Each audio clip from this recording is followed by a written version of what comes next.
Good morning, or whatever it is when you finally look at this video.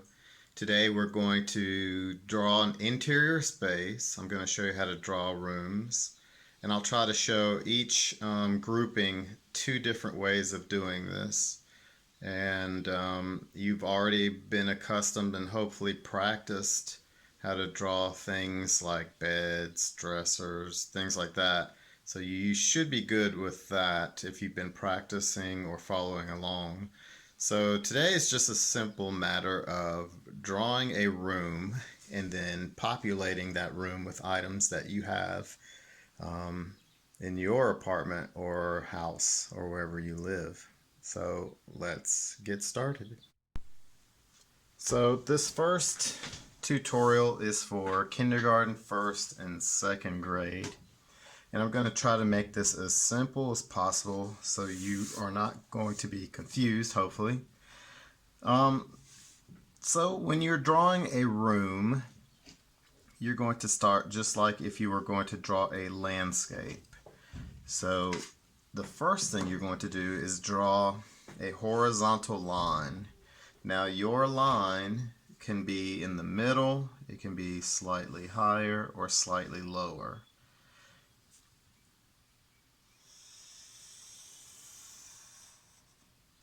So in our case, since we're drawing an interior place or room, interior just means inside. So it could be a room inside of a building, inside of a house, inside of an apartment. This line serves the purpose of dividing our paper in half, but also it serves the purpose of dividing our paper between a wall and the floor. So anything on this line and below would be the floor, and anything that is on this line or above is on the wall. However, there is an exception.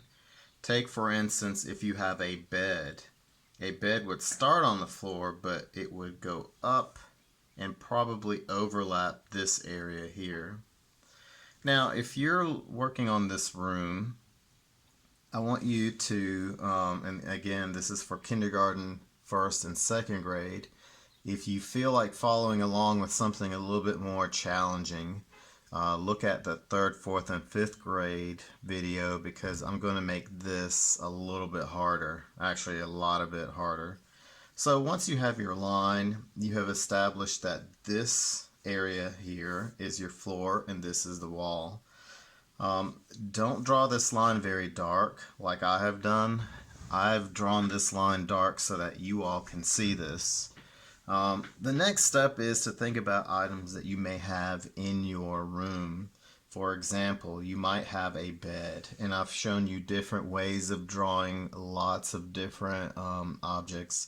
If you want to draw a bed looking at the front, like the footboard back, I've already shown you how to do that. So let's say you have a bed, and again, we usually start with shapes that are easier to draw. And I don't know why I picked this weird shaped pencil. It feels weird in my hand. And it's not very sharpened. So skip a space. If you want to look at the foot to the headboard, then you're going to make this bed narrow. But if you're looking at the side of the bed, maybe you extend this out a little bit farther. You would have the frame.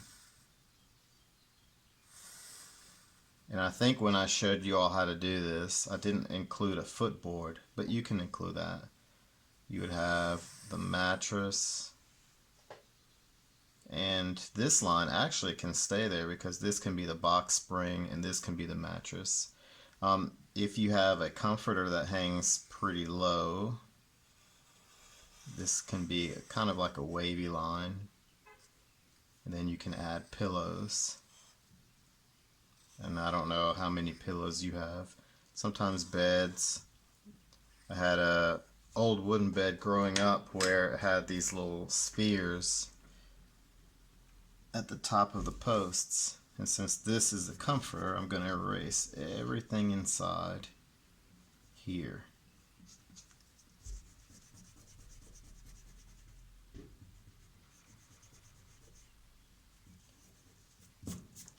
And hopefully I don't make this video too long, but I do want to show you one other way of drawing a room.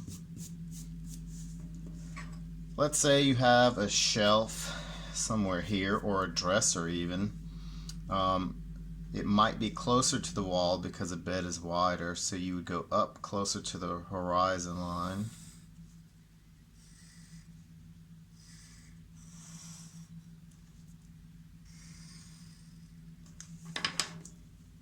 And remember, a lot of man-made things are very geometric.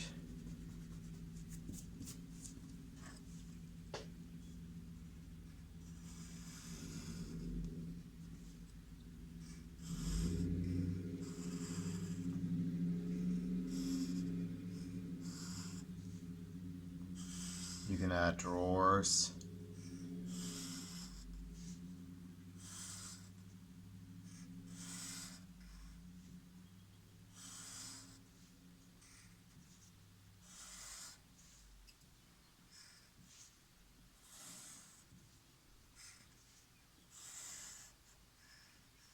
And if your dresser has legs that it sits on or stands on, you can draw that as well.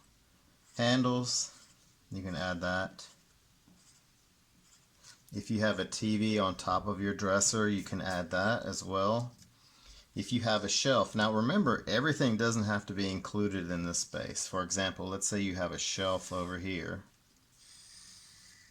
and it's really tall.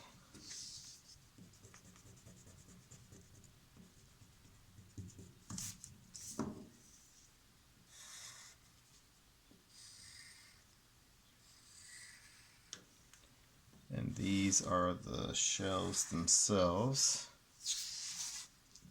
I like to turn my paper sometimes. Drawing vertical lines and moving my hand this way seems a little bit more natural than moving my wrist like this. You can add things inside the shelves like books using rectangles. Not every book is the same width. You can continue that on your own. Now, let's say you have a window somewhere here or anywhere along the wall.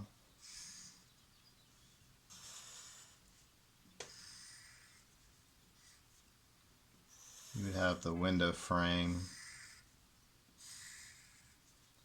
And then a window is usually divided like this. And you might have even more divisions here. Some windows have panes or little plastic pieces that make it look like they're different segments of glass.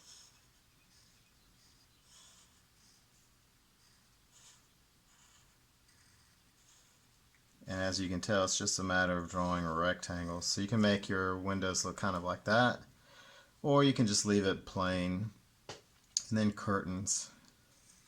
You can have curtains draping down. They don't have to be a straight line. A lot of curtains have folds in them.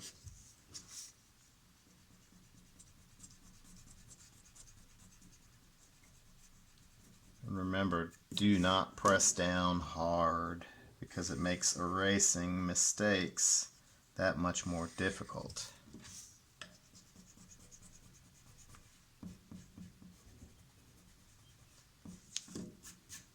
Kind of like that.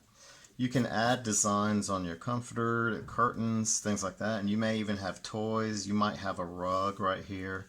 I'm not going to spend too much time on this part because we just practiced all the furniture ideas that we discussed in the past 3 weeks, so I'm not going to spend a lot of time on this. Another view that you could possibly utilize is the bird's eye view, and what that means is pretend that you are really high in the air and pretend, it's a lot of pretending, that your house doesn't have a roof.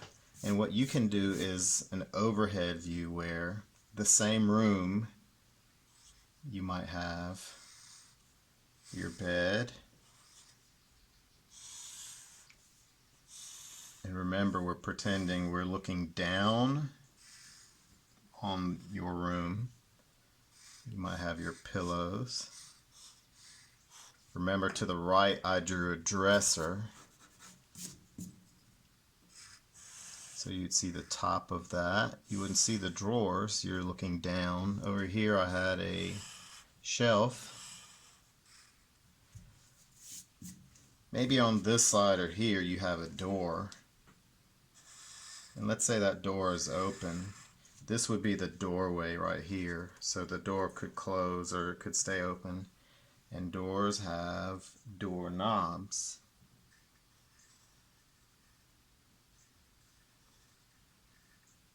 And this little piece is the part that keeps the door closed.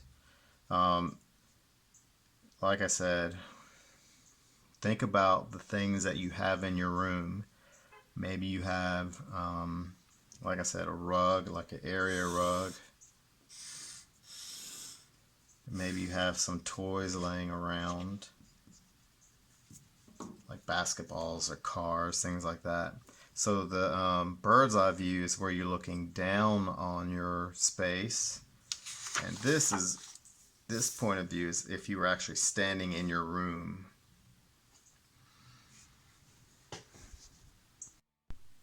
So next week we're going to start something else, more plant-based, drawing things that we might see in nature. We're going to kind of move away from man-made things.